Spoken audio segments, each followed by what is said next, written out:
కష్టం అనేది లేదు. ఆ కష్టం అనేది ఒక కళ. ఇప్పుడు లలిత కళలు మనకు 16, చిత్రలేఖనము, సంగీతము, నాట్యము, ఇవన్నీ ఎట్లనో 16 కళల్లో ఒక గుప్త కళ కింద కష్టాన్ని వాడేవాళ్ళు మన వాళ్ళు. అదే అసలు కష్టము అని కూడా లెక్క చేసేవాళ్ళు కాదు. వంతుకొచ్చింది అనుకుంటుండ్రి, దాంతో కలిసి బ్రతుకుతుండ్రి, ఒక స్నేహంలాగా, ఫ్రెండ్షిప్ లాగా బ్రతుకుతుండ్రి. ఇప్పుడు ఏమైంది, కష్టాన్ని కూడా ఒక పార్ట్ కింద విడదీసి చూడడం వల్ల అది భారం అయిపోయింది అందరికీ. దాన్ని ఎక్కువ ఫోకస్ చేస్తున్నారు మనోళ్ళు. అది ఉన్నది గింతే, హా అనుకుంటే ముందరకు పోయేది, కానీ దాన్ని హా అన్నారు, పా అన్నారు, ఎదమీన వేసుకుంటారు, తిరుగుతారు. ఆ గుడికి ఈ గుడికి, ఆ దేవునితోనికి ఈ దేవునితోనికి వల్ల తిరుగుతారు, కాబట్టి అది భారం అయిపోయింది. మన పాలసీ కాదు అది. దేన్ని విడదీసి చూసేవాళ్ళు కాదు మన వాళ్ళు.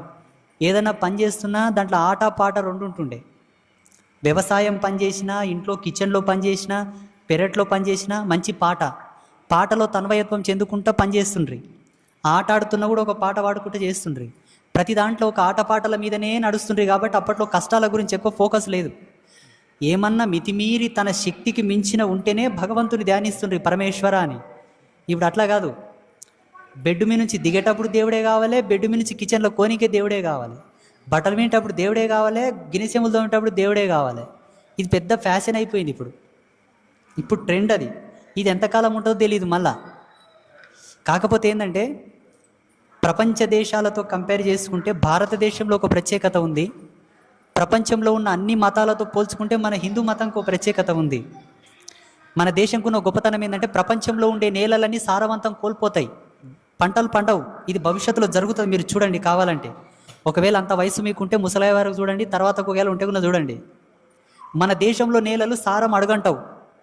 మన భారతదేశానికి చిరంజీవి అంశం. ఇంకా కష్టాల విషయం అంటావా, నీవు ముస్లిమా, క్రైస్తవుడవా, హిందువా, జైనుడవా, బౌద్ధుడవా అన్నది ఏదైనా సరే, మనిషే.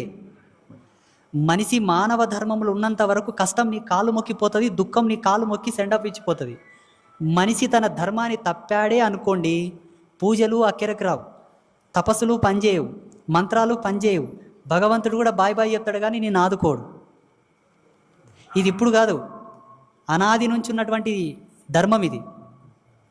మళ్ళీ ఎందుకు పూజలు చేయాలి, ఎందుకు దేవుళ్ళకు మొక్కాలి, ఎందుకు దేవుళ్ళ దగ్గర పోవాలి, గురువులను సంప్రదించాలి, గురువుల ఆశీర్వాదం తీసుకోవాలి, యజ్ఞాలు యాగాలు చేయాలని ఎందుకోసం అంటారంటే, ఇవల్ల ఎందుకోసం పెట్టారంటే, ఇప్పుడున్న కష్టం పోవడానికి నువ్వు ప్రాకులాడుతున్నావు. రేపన్నది ఒకటి మిగిలిపోయింది, రేపు ఇంకెంత పెద్ద కష్టం వస్తుందో, రేపన్న పొద్దులో ఇంకెన్ని దుఃఖాలు చూడాలో, ఎన్ని శోకములు చూడాలనో. రేపన్నదానికి ఇదే వారది కాబట్టి పూజలు చేయాలి, దేవుళ్ళతో కోవాలి, గుళ్ళు గోపురాలు తిరగాలి. ఈరోజు ఇతనం వేస్తాం, 4 నెలల తర్వాత పంట